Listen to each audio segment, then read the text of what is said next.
Hello दोस्तों, हमने जनगणना पढ़ ली थी उत्तराखंड की। तो अभी हम नेक्स्ट पढ़ेंगे जो हमारी जो अनुसूचित जाति और जनजाति है, जनगणना में उनका क्या रेशियो है, उनका कितना परसेंटेज है।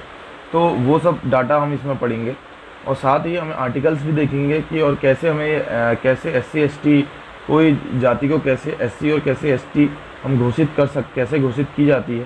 तो स्टार्ट करते हैं। पहले हम इसको समझेंगे, उसके बाद हम इसके एमसीक्यूज भी करेंगे। ठीक है, तो फर्स्ट ऑफ ऑल हम पढ़ते हैं कि जो हमारी जो जनसंख्या है उत्तराखंड की वो कितनी है। उत्तराखंड की जो जनसंख्या है वो है 1,86,292। ये टोटल जनसंख्या है। अब इस जनसंख्या है, इसमें जो हमारा एससी और एसटी का रेशियो है वो कितना है, वो 21.65% है। मतलब इसमें एससी प्लस एसटी रहते हैं। इतने परसेंट एससी एसटी रहते हैं। अब 21.65 तो ये टोटल का है, लेकिन इसमें एससी कितने हैं और एसटी कितने हैं। एससी जो है वो 18.8% हमारे क्या आते हैं, एससी आते हैं। 18.8 एससी हैं और एसटी कितने हैं, 2.9% एसटी आते हैं। ठीक हो गया, 2.9% एसटी आते हैं। अब जो 18.8% हमारे एससी हैं, अब इसमें जो पुरुष हैं वो कितने हैं, इनका जो पुरुषों का परसेंटेज है वो 52.13% आता है अप्रोक्स, और महिलाएं हैं वो 47.87% महिलाएं हैं। ठीक है, ये पुरुष हो गए और ये महिलाएं हो जाती हैं। अगर मैं इनको अगर बात करूं, एससी की जो अगर बात करता हूं, जो हमारा कितना है 18.8% है, जिसमें पुरुष हैं हमारे कितने, पुरुष हैं 52.13 और महिलाएं हैं 47.87%। ठीक हो गया। अगर इनकी सेक्स रेशियो की बात करता हूँ, वो कितना है, सेक्स रेशियो इनका 936 आता है। सेक्स रेशियो इनका 936 है। ठीक हो गया। और सबसे ज़्यादा जो एससी हैं वो कहाँ देखने को मिलते हैं, जो सबसे ज़्यादा जो एससी हैं शेड्यूल कास्ट, वो हरिद्वार में ज़्यादा देखने को मिलते हैं, फिर उधम सिंह नगर और फिर देहरादून में। अगर लेकिन इनको सबसे कम की बात करूँ, सबसे ज़्यादा कहाँ सबसे कम जो देखने को मिलते हैं वो चंपावत में देखने को मिलते हैं। सबसे कम चंपावत में देखने को मिलते हैं, सबसे ज़्यादा हरिद्वार में और सबसे कम चंपावत में। चंपावत के बाद सेकंड नंबर में कौन सा आएगा, सेकंड नंबर में रुद्रप्रयाग आता है और थर्ड नंबर में बागेश्वर आ जाता है। लेकिन अगर परसेंटेज में देखूँ कि परसेंटेज में सबसे ज़्यादा जो एससी हैं वो कहाँ देखने को मिलते हैं, परसेंटेज में सबसे ज़्यादा एससी जो है वो बागेश्वर में देखने को मिलते हैं। लेकिन सबसे कम जो एससी हैं उनका पॉपुलेशन सबसे कम जो है वो देहरादून में है। परसेंटेज में की बात करूँ, परसेंटेज में देहरादून में सबसे कम है और बागेश्वर में सबसे ज़्यादा है। लेकिन एससी का अगर मैं ओवरऑल पॉपुलेशन देखूँ नंबर्स में, तो वो हरिद्वार में सबसे ज़्यादा है और चंपावत में सबसे कम देखने को सबसे कम पॉपुलेशन इनकी है। ठीक हो गया, ये पॉपुलेशन हो गया।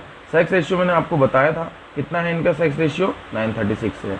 इनकी जो साक्षरता है वो कितनी है, इनकी लिटरेसी रेट इनका जो है वो 74% है, जिसमें पुरुष साक्षरता 84 और महिला साक्षरता 64% आती है। ठीक है, ये इनका लिटरेसी रेट है, साक्षरता इनकी है। और सबसे ज़्यादा साक्षर कौन सा डिस्ट्रिक्ट है, सबसे ज़्यादा जो साक्षर है, जो 74% ओवरऑल साक्षरता में सबसे ज़्यादा जो साक्षर है वो नैनीताल आता है। नैनीताल सबसे ज़्यादा साक्षर है और सबसे कम जो है वो उधम सिंह नगर में आता है। तो उधम सिंह नगर एससी में भी सबसे कम है, एसटी में भी ये सबसे कम में आता है। और ठीक है, और ये इनकी साक्षरता का भी डाटा मैंने बताया आपको। अब जो पुरुष साक्षरता 84 और महिला साक्षरता इनकी 64 आती है। और इनकी सीट्स भी मिली हैं, इनको सीटों में भी आरक्षण प्राप्त है। इसमें जो एससी है इनको लोकसभा में जो सीट मिली है वो एक आरक्षित सीट है, और वो कहाँ की है, अल्मोड़ा की आरक्षित सीट है, अल्मोड़ा की। ठीक है, और विधानसभा में कितनी सीटें, विधानसभा में इनको 13 सीटें आरक्षित हैं।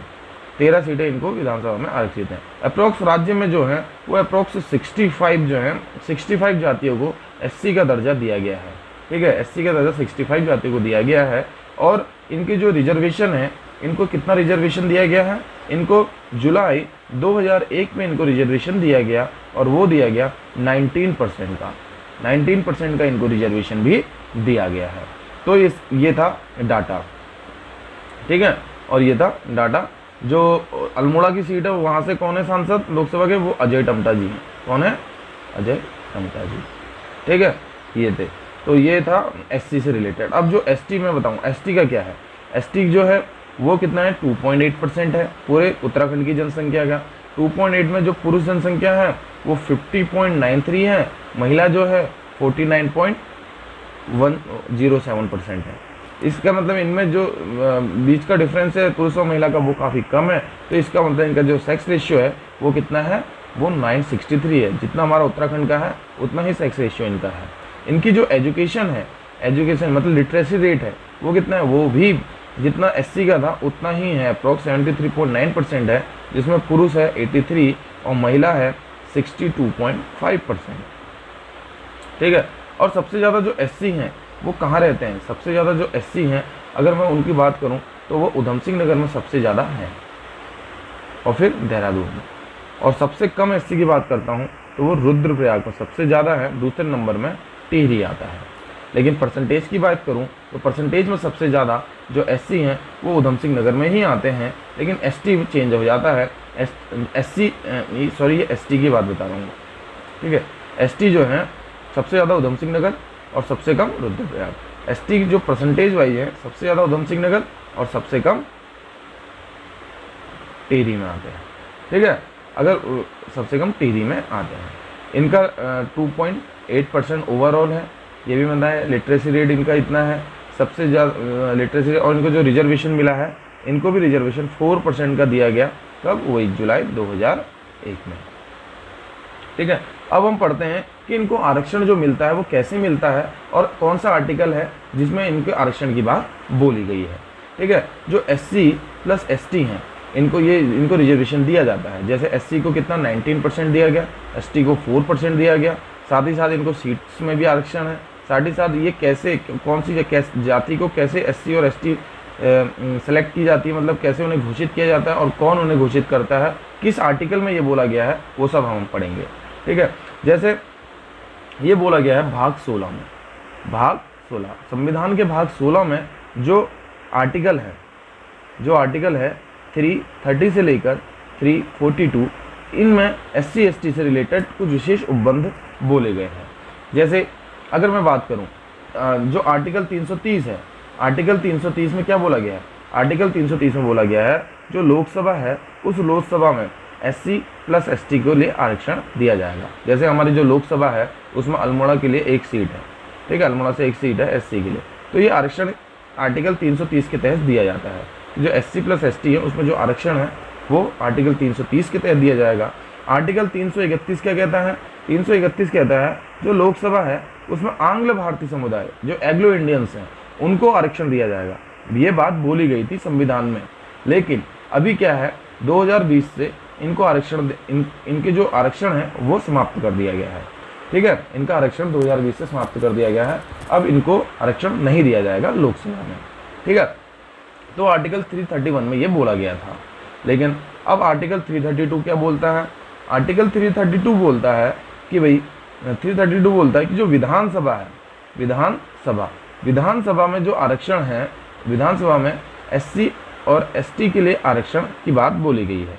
जैसे बताया कि विधानसभा में 13 सीटें एससी के लिए हैं और 2 सीटें एसटी के लिए हैं। ठीक है, तो एसटी के लिए मैंने बताया भी नहीं था कि एसटी में 2 सीटें हैं, आरक्षित हैं। कहाँ, एक नानकमत्ता की है और एक चक्राता की है। नानकमत्ता का प्राचीन नाम क्या बताया था, बख्शी। ठीक है, एक नानकमत्ता की, दूसरी चक्राता की है। तो जो आर्टिकल 332 है, आर्टिकल 332 उसमें विधानसभा में एससी एसटी के लिए आरक्षण की बात बोली गई है। वैसे ही आर्टिकल 333 है, 333 में आंग्ल भारतीय समुदाय के लिए विधानसभा में आरक्षण की बात बोली गई है, लेकिन ये भी खत्म कर दिया गया है 2020 से। 2020 से एग्लो इंडियंस को आरक्षण नहीं दिया जाएगा लोकसभा विधानसभा में। ठीक है, विधानसभा में आर्टिकल 330 के तहत और आर्टिकल 331 के तहत जो आंग्ल भारतीय समुदाय को लोकसभा में आरक्षण था वो भी खत्म कर दिया गया है। ठीक है, तो ये आरक्षण की बात हमें बोली गई है। जो आंग्ल भारतीय समुदाय का आरक्षण की बात अगर मैं बोली गई थी तो 331 में जो लोकसभा में था, 331 के तहत क्या था, आंग्ल भारतीय समुदाय को आरक्षण की देना था। ठीक है, लेकिन अभी खत्म कर दिया गया। अब कौन देता, राष्ट्रपति देता, कि राष्ट्रपति आर्टिकल 81 के तहत ये देखता कि लोकसभा में अगर इनका समुदाय कम है, इनकी डेंसिटी कम है, तो इनको इनके नाम बोले जाते हैं, मतलब इनको निर्देशित किया जाता है कि इतने सदस्य लोकसभा में आ सकते हैं। ठीक है, तो ये प्रेसिडेंट करता है। लेकिन अभी इनका आरक्षण खत्म कर दिया गया है, अभी इनका आरक्षण क्या कर दिया है, खत्म कर दिया गया है। फिर उसके बाद ये था, अब इनको लिए क्या था, इनके लिए आयोग भी नहीं बने थे, SC ST OBC, इनके लिए एक पर्टिकुलर आयोग भी बनाना जरूरी था इनकी ग्रोथ के लिए। तो उस क्या हुआ कि SC का जो SC राष्ट्रीय पिछड़ा आयोग, पिछड़ा वर्ग आयोग बना था। कब बना था? आर्टिकल 338 के तहत, आर्टिकल 338 के तहत राष्ट्रीय पिछड़ा वर्ग आयोग का गठन किया गया था। ठीक है, अब राष्ट्रीय पिछड़ा आयोग का वर्ग लिस्ट में SC ST सब आ जा रहे थे। तो फिर क्या हुआ, आर्टिकल 338 में A जोड़ा गया, क्लॉज A जोड़ा गया। उसमें बोला गया था कि भाई जो राष्ट्रीय पिछड़ा वर्ग जो वो है अनुसूचित जाति आयोग है, उसे अनुसूचित जनजाति आयोग अलग से बनाया जाएगा। तो उसमें आर्टिकल 338A जोड़ दिया गया। कब जोड़ा गया? अनुसूचित पिछड़ा वर्ग आयोग, अनुसूचित ये अनुसूचित जाति आयोग था, ये अनुसूचित जनजाति आयोग बना आर्टिकल 338A के तहत। कब बना? ये बना 89वां संविधान संशोधन हुआ। कौन सा? 89वां संविधान संशोधन हुआ। कब हुआ था? 2003 में हुआ। उसके तहत क्या हुआ, आर्टिकल 338 जोड़ा गया और अनुसूचित जनजाति आयोग बनाया गया। ठीक है, अब अनुसूचित जाति आयोग बन चुका था, अनुसूचित जनजाति आयोग बन चुका था, लेकिन पिछड़ा वर्ग के लिए कोई काम नहीं हो रहा था। पिछड़ा वर्ग आयोग का गठन कर दिया गया था। कब? 1993 में। सर्वप्रथम पिछड़ा वर्ग आयोग का गठन 1993 में किया गया। लेकिन क्या हुआ, जो पिछड़ा वर्ग आयोग है ये संसदीय अधिनियम के तहत बना था, इसे संवैधानिक दर्जा प्राप्त नहीं था। संसदीय अधिनियम के तहत ये बना हुआ था, तो इसे संवैधानिक दर्जा प्राप्त किया गया। जो ये उसके तहत संवैधानिक दर्जा प्राप्त किया गया और जोड़ दिया गया आर्टिकल 338 क्लॉज B। ठीक है, तो जोड़ दिया गया आर्टिकल 338 क्लॉज B जोड़ दिया गया और राष्ट्रीय पिछड़ा वर्ग आयोग का गठन कर दिया गया। किस संविधान संशोधन के तहत किया गया? 102वां संविधान संशोधन, 102वां संविधान संशोधन किया गया 2018 में। 2018 में 102वां संविधान संशोधन किया गया। उसके तहत आर्टिकल 338B जोड़ दिया गया, जिसके तहत राष्ट्रीय पिछड़ा वर्ग आयोग का गठन किया गया, जिसके तहत राष्ट्रीय पिछड़ा वर्ग आयोग का गठन किया गया। अब जो SC ST के लिए जो आरक्षण मैंने बताया था कि SC ST को आरक्षण दिया जाता है लोकसभा में, लोकसभा में, विधानसभा में, तो ये आरक्षण हर 10 वर्ष, शुरू में 10 वर्ष के लिए दिया गया था कि 10 वर्ष तक ही इन्हें आरक्षण दिया जाएगा, उनके बाद इनकी ग्रोथ अच्छी हो जाएगी, फिर हम आरक्षण नहीं देंगे। लेकिन इसे 10-10 वर्ष के लिए धीरे धीरे बढ़ा दिया गया और अभी 2019 में 104वां संविधान संशोधन हुआ, 104वां संविधान संशोधन हुआ। और उसके तहत क्या हुआ कि उसके तहत 2019 में हुआ और 10 वर्ष के लिए SC और ST को आरक्षण देने की बात बोली गई। लेकिन आंग्ल भारतीय समुदाय को का आरक्षण बंद, खत्म कर दिया गया। ठीक है, तो ये हुआ। अब क्या है कि SC ST चूज, मतलब कैसे किसी जाति को SC ST घोषित की जाती है? तो SC ST घोषित करता है कौन? संसद। आर्टिकल 341 कहता है कि जो SC और ST हैं, इसको इनकी जातियों की सूची कौन, इनकी जातियों को जो एक सूचियां है वो बनाएगा कौन? राज्यपाल। उस जो जिस क्षेत्र में, जिस स्टेट में ये बनानी है, उस स्टेट के राज्यपाल से परामर्श करेगा कौन? राष्ट्रपति। प्रेसिडेंट परामर्श करेगा, उसके बाद उन जातियों को SC या ST बनाने की बात बोलेगा कि बना सकते हैं। ठीक है, विनिर्दिष्ट करेगा, मतलब एक लिस्ट बना देगा। फिर क्या करेगा? संवैधानिक, फिर क्या होगा? संसद में संशोधन होगा और संसद में संशोधन के तहत क्या होगा कि SC ST जाति घोषित की जाएगी। ठीक है, और वो एक पर्टिकुलर एरिया हो सकता है, पर्टिकुलर क्षेत्र हो सकता है, विलेज हो सकता है, उसको क्या कर सकते हैं? ये SC या ST घोषित कर सकते हैं। ठीक है, SC या ST घोषित कर सकते हैं। अब क्या है, इनके जो सदस्य हैं SC ST OBC जो आयोग है, इन आयोग के सदस्य हो गए, इनके अध्यक्ष हो गया, उपाध्यक्ष हो गया और 3 सदस्य को कौन नियुक्त करता है? राष्ट्रपति नियुक्त करता है। अध्यक्ष, उपाध्यक्ष और 3 सदस्यों की नियुक्ति कौन करेगा?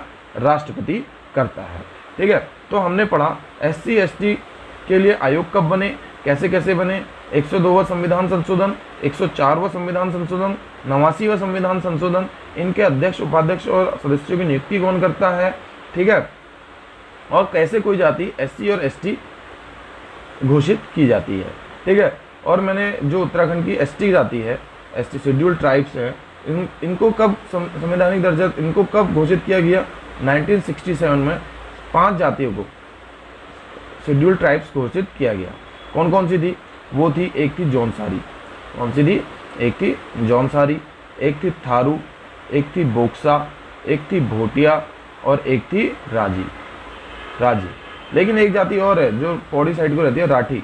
इसको नहीं बोला गया, लेकिन 5 जातियों को ये है, 5 कास्ट को क्या है, अनुसूचित जनजाति का दर्जा दिया गया। अब हम क्या पढ़ेंगे? इन जातियों के बारे, इन अनुसूचित जनजातियों के बारे में पढ़ेंगे। इनका बिहेवियर कैसा है, ये क्या क्या त्यौहार मनाते हैं, क्या क्या वेशभूषा है, ये सब हम इस आगे के वीडियो में पढ़ेंगे, ठीक है। तो आपको ये वीडियो कैसा लगा बताइएगा, मेरा एक्सप्लेनेशन कैसा था बताइएगा। अगर आपको ये अच्छा लगता है तो सब्सक्राइब कीजिए, बेल आइकन पे क्लिक कीजिए और ज़्यादा से ज़्यादा लाइक दीजिए और शेयर कीजिए। Thank you so much.